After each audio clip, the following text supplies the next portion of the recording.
मुस्लिम league नून के सदर शहबाज शरीफ एक बार फिर नैब के रडार पर आ गए। नैब रावलपिंडी की ऑपोजिशन लीडर को 24 अगस्त को पेश होने की हिदायत। नैब मेट्रो मंसूबे में लैंडस्केपिंग का ठेका एहसन इकबाल के भाई मुस्तफ़ा कमाल को देने की तहकीकात कर रहा है।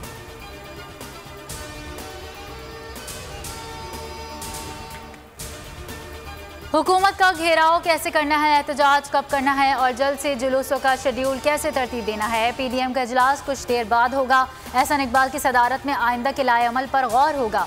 शहबाज शरीफ कहते हैं 3 साल में गर्दिशी कर्जा दुगने से जायद होकर 2.5 खरब हो गया। ये नाअहली की इंतहा है। वजारत तवानाई की रिपोर्ट पीटीआई हुकूमत के खिलाफ चार्जशीट है।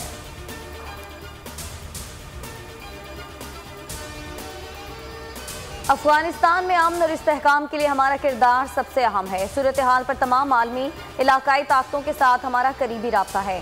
अफगानिस्तान में हुकूमत साजी अफगानिस्तान के अवाम ने करनी है। हमारी कोशिशें पुरअमन और मुस्तहकम अफगानिस्तान के लिए जारी हैं। 2000 के करीब लोगों को काबुल से निकाला जा चुका। वज़ीर इत्तलात फवाद चौधरी का बयान।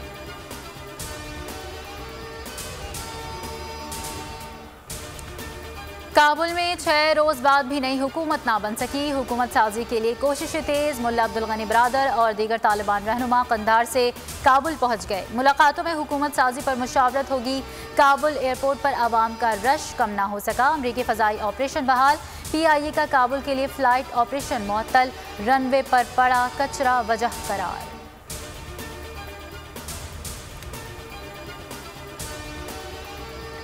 और सितंबर में पाक अफगान वनडे क्रिकेट सीरीज की तैयारियां।